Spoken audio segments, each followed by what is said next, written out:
Yes sir, very welcome to all of you. आज हम लोग बात करने वाले हैं CA and CMA inter direct access study plan की। बहुत सारे बच्चों के रिजल्ट्स आने के बाद अब वो ये एक्सपेक्ट कर रहे हैं कि नवंबर या दिसंबर में जब भी अब उनकी एग्जामिनेशन है तो उनको चाहिए एक स्टडी प्लान। तो ये मैंने एक स्टडी प्लान बनाया है जिसका जिसका एक पीडीएफ में मेरे टेलीग्राम पे अपडेट कर रहा हूँ। वीडियो के नीचे आपको डिस्क्रिप्शन बॉक्स में इसका लिंक मिल जाएगा, वहां जाकर के आप ले सकते हैं। ये ABC एनालिसिस भी है कि भैया आपको किस तरीके से क्या करना चाहिए, प्रिपेयर करना चाहिए, फर्स्ट टाइम रिवीजन कितने दिन में होना चाहिए, नेक्स्ट टाइम रिवीजन कितने दिन में होना चाहिए, कौन से टॉपिक्स को कितने मार्क्स का वेटेज है, so on and so fourth. तो इस स्टडी प्लान को जो बनाया गया है, इस कंसेप्ट को डायरेक्ट एक्सेस इंटर लेवल के लिए 60 मार्क्स का, यही सीएमए के लिए 100 मार्क्स का है। और एडिशनल टॉपिक्स को भी हमने क्या रखा है, ध्यान में रखा है। सबसे पहले कैटेगरी आती है basic concept and residential status. ICAI की बात करूं या मैं आईसीएमएआई की बात करूं, फॉर दैट मैटर मैं दोनों इंस्टीट्यूट की बात कर रहा हूं।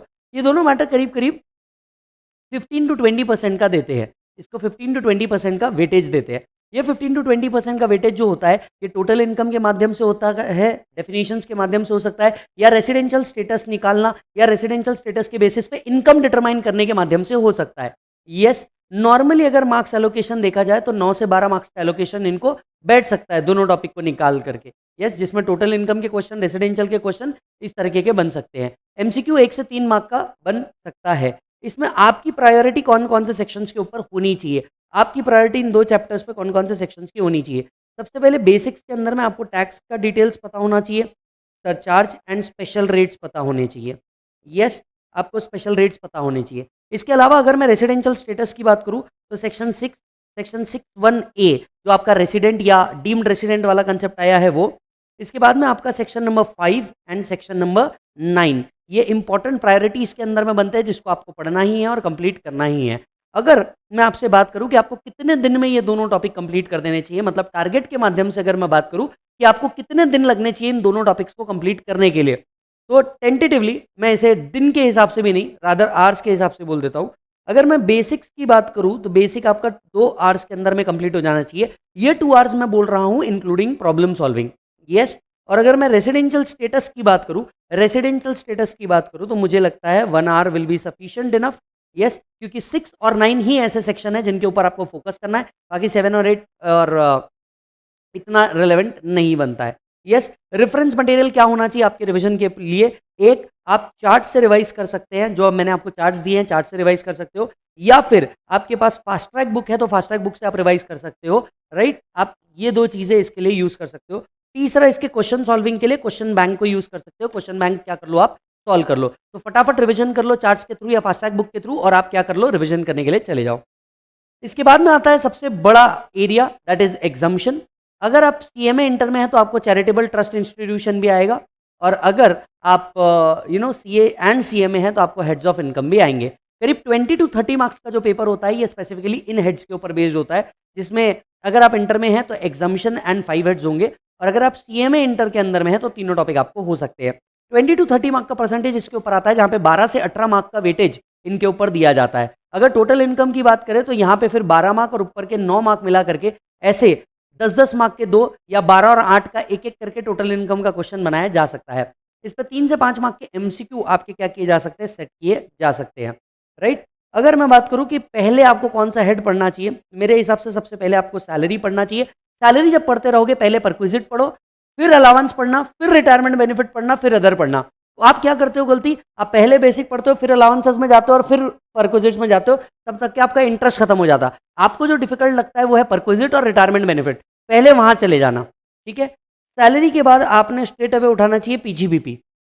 यस, पीजीबीपी कंप्लीट करो। पीजीबीपी कंप्लीट करने के बाद आपने उठाना चाहिए आईएफओएस, और आईएफओएस उठाने के बाद कैपिटल गेन, कैपिटल गेन के बाद आपने क्या उठाना चाहिए, एचपी, और एचपी के बाद आपने क्या उठाना चाहिए, एग्जाम्शन। अगर आप सीएमए इंटर में है तो एग्जाम्शन के बाद आपने क्या उठाना चाहिए, ट्रस्ट उठाना चाहिए। यस, अगर मैं सैलरी की बात करूं तो यू शुड टेक 2 आवर्स जब आप पहली बार रिवीजन कर रहे हैं, और प्रॉब्लम सॉल्विंग सहित, मतलब रिवीजन स्पीड में कीजिए, प्रॉब्लम सॉल्विंग के ऊपर ज्यादा ध्यान दीजिए। ध्यान से सुनिए, अगर आपको इसके पहले अटेम्प्ट लग चुका है तो रिवीजन का पार्ट कंप्लीट कीजिए स्पीड में, और प्रैक्टिस के ऊपर आपका ज्यादा ध्यान होना चाहिए। एचपी की अगर मैं बात करूं तो 1 घंटा बहुत हो गया एचपी के लिए। पीजीबीपी की अगर मैं बात करूं तो 3 घंटे से लेके 4 घंटे के बीच में आपका एचपी कंप्लीट होना चाहिए। कैपिटल गेन की बात करूं मैं तो 2 से 3 घंटे के बीच में आपने कंप्लीट करना चाहिए। IFOS की बात करूँ तो आपसे 1 से 1.5 घंटे के बीच में आपने क्या करना चाहिए, इसको कंप्लीट कर लेना चाहिए। एग्जाम्शन जो है 15 टू 20 मिनट्स। चैरिटेबल ट्रस्ट बहुत हो गया 45 मिनट्स, इसको आपको क्या करना चाहिए, एलोकेट करना चाहिए। रिवाइज किससे करोगे, चार्ट से रिवाइज कर सकते हो, फास्टैग एंड क्वेश्चन बैंक, ये कॉमन है जिनसे आप क्या कर सकते हो, रिविजन कर सकते हो। इसके बाद अगर आप आओगे तो क्लबिंग, सेट ऑफ, डिडक्शन नाम के चैप्टर है। यस, इसको 15 टू 20% का वेटेज है, 9 से 12 मार्क कहीं पे पूछे जा सकते हैं, और they could be a part of total income, they could be a part of total income, या इंडिविजुअल बनाया जा सकता है। 1 से 3 मार्क के एमसीक्यू इसके ऊपर फिट किए जा सकते हैं। ज़्यादा फोकस आपको करना है सबसे पहले डिडक्शन के ऊपर, क्योंकि ये टोटल इनकम का पार्ट बनता है। तो डिडक्शन के ऊपर आपको ज़्यादा फोकस करना है। डिडक्शन के बाद आपने सेट ऑफ पे फोकस करना है, और तीसरा फिर आपने क्लबिंग के ऊपर फोकस करना है। यानी इसका सीक्वेंस भी कुछ इस तरीके से होना चाहिए कि पहले डिडक्शन पढ़ना है, फिर सेट ऑफ पढ़ना है, फिर क्लबिंग पढ़ना है। डिडक्शंस की अगर बात किया जाए तो at least you will require 2 hours problem solving के साथ पूरे डिडक्शन को रिवाइज करने के लिए। Set of hardly you require half an hour, clubbing hardly you require half an hour कि आप इसको कंप्लीट कर सके। यस, तो ये इस तरीके से कंप्लीट होना चाहिए। बुक्स अगेन सेम, आप चार्ट्स के थ्रू फटाफट रिवाइज कर लो, क्वेश्चन बैंक से फटाफट क्वेश्चन सॉल्व कर लो। इसके बाद में कंप्यूटेशन ऑफ टोटल इनकम, आपका मैक्सिमम टाइम जो जाना चाहिए कंप्यूटेशन ऑफ टोटल इनकम पे जाना चाहिए, क्योंकि आप जानते हैं 20 मार्क के मैंडेटरीली क्वेश्चन टोटल इनकम से आ रहे हैं। तो आपने क्या करना चाहिए, एक बार ये कंप्लीट हो गया, मतलब डिडक्शन तक के आप आ गए, तो आपने ज्यादा से ज्यादा टोटल इनकम के क्वेश्चन को सॉल्व करना चाहिए, टैक्स लाइबिलिटी के क्वेश्चन को सॉल्व करना चाहिए, क्योंकि 12 से 15 मार्क कहीं ना कहीं इसमें रेंज करेगा। ये आफ्टर ऑल हेड्स होना चाहिए। इसके ऊपर आपने 4 से 6 घंटे तक के इन्वेस्ट करना चाहिए एक्चुअली सॉल्व करके। आप गलती ये करते हैं कि आप उसको ऑडिट करते हैं और ये एग्जाम के टाइम पे जमता नहीं है। इसको ऑडिट नहीं करना है, एक्चुअली आपको क्या करना है, सॉल्व करना है। जब आप सॉल्व करोगे तो आपको गलतियां पता चलेगी। सॉल्व करते करते हर एक हेड का एक सेपरेट वर्किंग नोट बनाए, डिडक्शन का एक सेपरेट वर्किंग नोट बनाए, अजम्पशंस लिखे, और उसके बाद में इसे क्या करें, सॉल्व करें, तब जाकर के आपको आएगा। सॉल्व करते करते ऐसा होगा कि आप कई जगह पे अटक जाओगे, कोई टेंशन वाली बात नहीं है। अटक भी गए तो प्रोविजन में वापस जाना, वापस जाकर के वो प्रोविजन को पढ़ना, तब जाके आपको मजा आएगा। लास्ट में आता है advance tax, TDS and return of income. इस केस में सबसे पहले टॉपिक को उठाना टीडीएस, दूसरा उठाना आरओआई, और तीसरा उठाना एडवांस टैक्स। टीडीएस की बात करूं तो 2 से 3 घंटे के अंदर में आपका टीडीएस का रिवीजन होना चाहिए along with problem solving. Return of income की बात करूं तो 1 घंटे वाला टॉपिक है, और एडवांस टैक्स की बात करूं तो आधी घंटे वाला टॉपिक है, जब आपको ये कंप्लीट कर लेना चाहिए, इंक्लूडिंग प्रॉब्लम सॉल्विंग की बात कर रहा हूं मैं, ठीक है। टीडीएस का प्रोविजन को याद करने का बड़ा सिंपल तरीका है, टीडीएस से ज्यादा हाल फिलहाल में टीसीएस के ऊपर ध्यान दीजिएगा। तो शुरुआत आपकी टीसीएस से होनी चाहिए। टीसीएस छोटा सा पार्ट है, 5 से 6 आइटम है टीसीएस के अंदर में, तो 5 से 6 आइटम 1 से लेकर के 1H तक के आइटम है, वो सारे आपने कंप्लीट करना चाहिए। उसके बाद आप लोगों ने क्या करना चाहिए, स्पेसिफिक प्रोविजंस के ऊपर आनी चाहिए। यस, तो ये आपका कुछ प्लान होना चाहिए। अगर मैं बात करूं कि आपका डीटी आईडीटी के रिवीजन का, तो हाल फिलहाल में मैं सिर्फ डीटी के ऊपर फोकस करता हूं।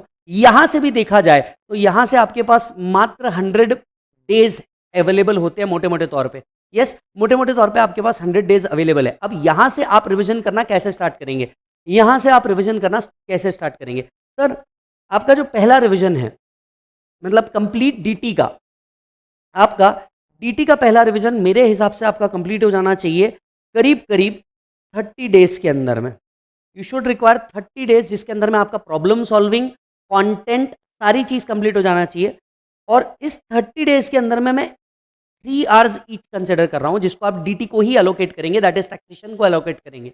यस, टारगेट अगर देखा जाए, टारगेट अगर देखा जाए तो बड़े चैप्टर्स जो होंगे, अगर ये टॉपिक बिग टॉपिक है, जैसे सैलरी हो गया, पीजीबीपी हो गया, कैपिटल गेन हो गया, टीडीएस हो गया, डिडक्शन हो गए, बड़े बड़े टॉपिक जो होने चाहिए, इसको आप 4 से 5 दिन के अंदर में कंप्लीट करेंगे। अगर ये स्मॉल टॉपिक है तो 2 से 3 दिन के अंदर में आप इसे कंप्लीट करेंगे। यानी यहां से भी अगर मैं बात करूं तो पहला टारगेट आपने लेकर के चलना चाहिए 30 ऑफ अगस्त, जब तक कि आप इसको क्या करेंगे, कंप्लीट करेंगे। 30 ऑफ अगस्त के बाद आपने सेकंड रिवीजन उठाना चाहिए, सेकंड रिवीजन उठाना चाहिए। अब जो आपका सेकंड रिवीजन है, ये कहीं ना कहीं 18 डेज के अंदर में होना चाहिए। यहां पे सिर्फ और सिर्फ आप बड़े टॉपिक को रिवाइज करेंगे, छोटे टॉपिक को रिवाइज नहीं करेंगे। यहां पे आप क्या करोगे, यहां पे आप सैलरी को रिवाइज करोगे, पीजीबीपी को रिवाइज करोगे, रेसिडेंशियल स्टेटस को रिवाइज करोगे, टीडीएस को रिवाइज करोगे, डिडक्शन को रिवाइज करोगे, कैपिटल गेन को रिवाइज करोगे। यस, ये वाले टॉपिक को आप क्या करोगे, सिर्फ बड़े टॉपिक को आप रिवाइज करोगे, छोटे टॉपिक सारे छोड़ दोगे आप। यस, इसको अगेन आप 3 आवर्स ईच में देखते हुए नंबर ऑफ टॉपिक्स जो है, नंबर ऑफ चैप्टर्स को आप कंप्लीट करोगे। यस, इसके बाद में रिवीजन नंबर 2.0 भी बोल सकता हूं मैं इसे, इससे मैं जानबूझ के 2.0 बोलूंगा, क्योंकि जो टॉपिक यहां रिवाइज नहीं कर पाए आप, ये बचे हुए 10 दिन के अंदर में आपने क्या करना है, रिवाइज करना है। यानी टेंटेटिवली मुझे ऐसा लगता है, टेंटेटिवली मुझे ऐसा लगता है 15 सितंबर से लेके 30 अक्टूबर तक का ये होना चाहिए और इसके बाद आपका ये 5 अक्टूबर से लेकर के 15 अक्टूबर तक का पीरियड होना चाहिए, जहाँ पे आपने 2.0 के रिवीजन और यहाँ सारे के सारे स्मॉल टॉपिक को वापस से आपने क्या करना चाहिए, रिवाइज करना चाहिए। सीएमए इंटर वालों के केस में एडिशनल टॉपिक है, जैसे अपील हो गया, रिवीजन हो गया, चैरिटेबल ट्रस्ट हो गया, टैक्सेशन ऑफ एचयूएफ्स हो गए। ये सारे टॉपिक वो क्या कर सकते हैं, नवंबर के अंदर में रिवाइज कर सकते हैं। तो मेरे हिसाब से ये पूरा पूरा प्लान आप बना सकते हो और इसके अंदर में आप अपना स्टडी कंप्लीट कर सकते हो, राइट। और अगर कोई डिफिकल्टी है या किसी भी और तरीके का क्वेश्चन है तो प्लीज कमेंट बॉक्स के अंदर में इसे डाल दीजिए, मैं इसे रीड करके पॉसिबल हुआ तो जरूर रिप्लाई करने की कोशिश करूंगा, राइट। ये जो स्टडी चार्ट है, ये जो टेबल है जिसकी मैं बात कर रहा हूँ, ये मैं आपको मेरे टेलीग्राम के ऊपर डाल दे रहा हूँ, प्लीज वहां से जाकर के निकाल लीजिएगा। तब तक के लिए thank you, bye bye and take care.